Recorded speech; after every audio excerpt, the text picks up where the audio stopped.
So guys, welcome back to another unboxing vlog. So for today's video, mag-unbox tayo ng Skull Panda Ancient Castle. Huwag na nating patagalin guys at buksan na natin kung ano ang laman sa loob nitong ating blind box. So ginawa ko guys, ayan, inopen ko para makita ninyo yung laman sa loob.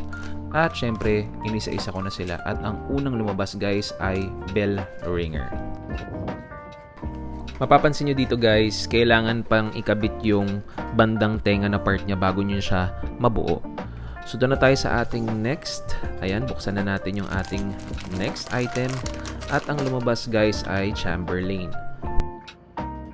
So para siyang natanggalan ng mata dito guys kasi parang dumudugo yung mata niya dito. At ito yung itsura ng kanyang card. Ayan. So mag-open na tayo ulit ng isa pa guys. At tingnan natin kung anong laman sa loob. At ang lumabas guys ay baby zombie. Ayan, may flower siya sa likod. Tapos parang mommy yung datingan niya dito dahil may cover yung buong face niya. Good niya. So doon na tayo sa ating next.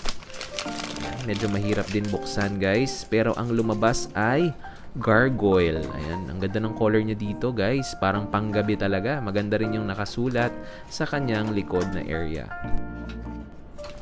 So doon na tayo sa ating next at ito talaga yung nakakatuwa dito guys dahil nakuha natin yung ating inaasam-asam na secret. Ayan.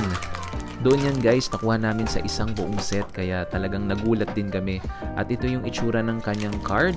Ayan, Bloody Knight yung pangalan nito guys. So ito guys, napakaganda nito guys. Lalo na kapag nilagay nyo na yung kanyang malaking takip sa ulo. Ayan. So papasok nyo lang siya sa ilalim at ilalagay nyo yung tenga niya sa magkabilang sides.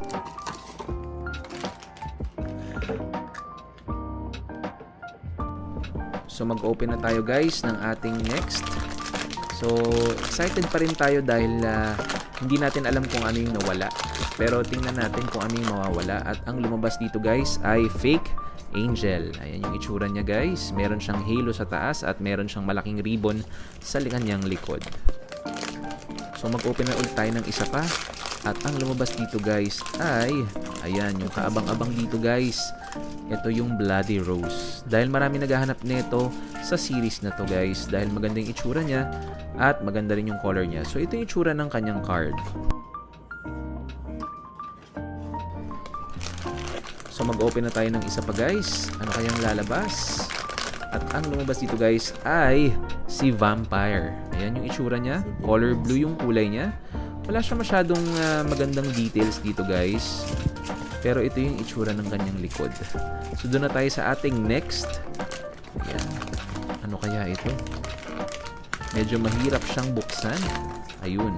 Nakita na natin agad. Ito yung kapartner ng Fake Angel. Ito naman si Fake Evil.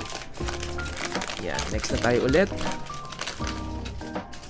At ang lumabas dito guys ay si Skeleton. Ayan. Isa to sa magandang Skull Panda dahil may namamagnet sa kanyang muka. Kaya lang, ayun, makikita nyo color yellow yung kanyang eyes at talagang medyo sunog yung itsura ni Skull Panda kapag tinanggal yung kanyang mask. So yung next guys na lumabas ay si Nurse. Meron din siyang veil na nakalagay sa likod na kinakabit din sa kanyang ulo. So ito na guys yung pinakahuling lumabas. So kung nagustuhan nyo guys ang ating unboxing video, huwag nyo kalimutan mag-like, subscribe at mag-share ng ating YouTube channel. So paano guys? Bye-bye! Yun! Luka.